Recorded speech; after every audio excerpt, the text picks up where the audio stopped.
you know, during downtime between projects, or even like a day here or there where guys could just get together and work on little ideas and little things that we could take further when we did have downtime. Because we wanted to make sure, we knew we'd have downtime at the end of every project. We wanted to have stuff ready to go so we could just hit it and get something done that would get commercialised and so on.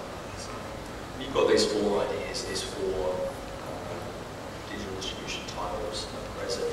Where did those ideas come from? Were they all from your lead designer, or did they come from different parts of the company and outside of the company? Yeah, so they weren't from the lead designers. Actually, if I think about it, I think... Were they all your ideas? No, they weren't my ideas. No, I'm not as clever as they were, unfortunately. But no, it came from the staff. And I think probably one of them came from a designer, and the others came from artists, programmers.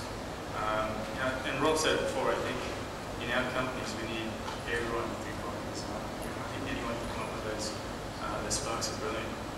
So yeah, pretty much, it was opened up to the company. We come up with ideas, pitch what you want, and whatever resonated with the other guys in the company, they're the ones that sort of bubbled up. So. I'm happy we talked about this new business model, and good for that to sit as a backdrop for the rest of this discussion. I want to move now into how we're perceived overseas, what our strengths are, what publishers think about when they look at the Australian game development community. And I might start with you on this one, Kevin. Working ultimately as you do for an American company, albeit one that has always had a lot of time for Australian developers. What's your perception of how we're viewed here on the other side of the world? Yeah, well, I guess like you said, I guess THQ has had a lot of involvement with Australia and worked with a lot of independent studios. So even before we were acquired, they worked with us as an independent, and I guess they're quite open to it, and it's been really positive. So I guess in terms of like cultural fit, I think the Australian designers and the Australian mentality, it's a little bit quirky and cool, but it matches the American sensibilities a lot. So the ideas that we tend to come up with are things that American publishers like, and I think that's one advantage we have over, say, Asian developers and that kind of thing, where I think really things that Australia built works in the Western market, European and American market, whereas I think maybe some of the things you see coming out of Chinese studios don't really have that. They have different design sensibilities at the moment, and I think that's a big advantage for Australia and something that we need to kind of leverage and try to make the most of. I guess there's kind of 2 sides to this coin, isn't there? There's the traditional question that we ask in a panel like this, well, how do our publisher partners perceive us? But the answer that you might think to this, Rob, is, well, it doesn't matter because you release games this year with no publishers. It's more about how the audience that you're reaching directly perceives your company. But I don't know, what do you think we're at here? Well, we still do a little bit of work. So we haven't totally made what do we put out here? I agree with the cultural alignment is hitting Europe and America at the same time. I don't think publishers particularly value that necessarily, though I think it's true. I think we're easier to work with. We probably stretch a little further than some of the companies that are closer to home. The company closer to the publisher is probably a little used to things being a little better, not quite so taken on the chin. So there's a lot of that. I don't think people realise it's worth explaining that when companies like ours pitch for work, we're very often up against a developer that is literally across the street or around the corner from where that publisher's based, in Los Angeles or Tokyo or wherever. And it really is that much more of a battle to convince that publisher that rather than being able to cross the street and meet with and work with the developer with whom they're contracted to make the game, they're actually going to be in a different time zone, literally on the other side of the planet. So it makes that battle much more significant, much harder to win. So I think everyone loves working with Australian companies. So I think there's some structural reasons, the distance and all those sort of things that make it a little bit harder for them. I think they perceive us, well, I'm not sure how they perceive us from a design perspective. I think it's, they're probably trust that a bit closer to home. I'm thinking through some of where Australia's been, it's been hard to get that AAA stuff in here because of that trust issue, maybe. So do you think that there's a sense in which they don't think we're capable of taking it to that final level? I think it's a bit of comfort in someone that you communicate more closely with and more effectively with, is right on your page. So if they're on your doorstep, it's much easier to put a complex project with.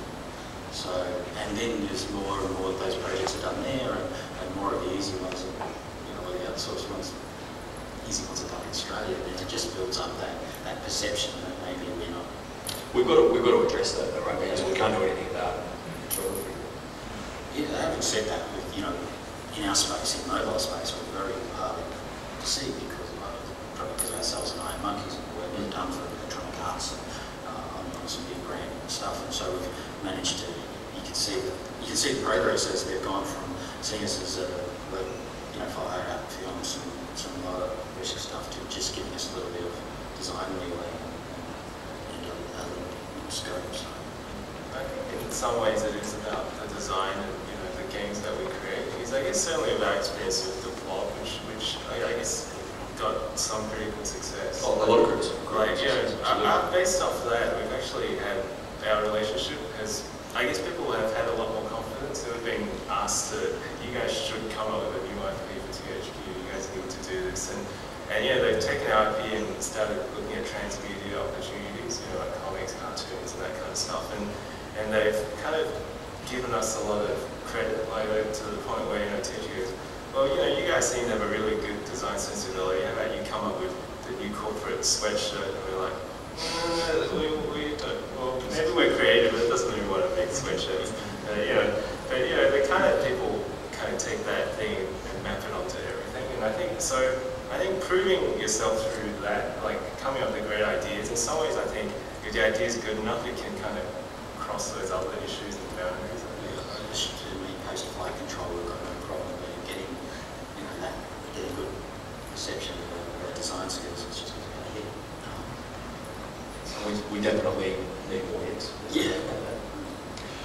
One of the features of the Australian game development industry, and this has always been true, is that we're very prolific and we're very diverse. We make games across a really wide range of genres and on pretty much every platform. I think at one point, a couple of years ago, we literally had every single box ticked, from the big budget MMO all the way down to a really small mobile title.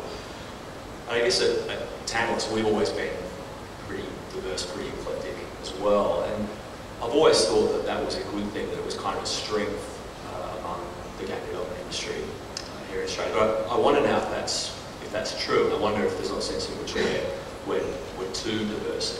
And, if we, as a community, focused on specialising in certain areas, whether that might be a good thing. It's probably it's a bit of a speculative argument. You could never force that to happen, but I wanted to hear everybody's thoughts on that. Shainiel? I think it's a good thing that we are diverse. We've kind of had to be to survive, haven't we? I think exactly. Yeah. Because you don't want to get pigeonholed for doing a particular type of game. Otherwise, when that type of game goes out of favour, then you're pretty much stuck. So for us, we've worked on heaps of different types of games, heaps of genres. I guess we sort of specialised in games for kids, and that's what publishers sort of came to us for. But they were happy to let us pretty much run involved in that sort of category. So I think it's a good thing. But at the same time, I guess you're jack of all trades, master of none. So. It seems to me it comes up again and again, this idea of sort of risk minimisation by putting your eggs in all these different baskets. But sometimes, again, we're a hit-based industry. Should we be doing that? Is that riskier? One big egg. Yeah, one big egg is more likely to be a hit than always a little. And I think for a developer too, it's great to be diverse, because you've got to chop and change pretty quickly. You only get you're at the whim of the publisher. It's not even about the consumer audience. It's about how they're structuring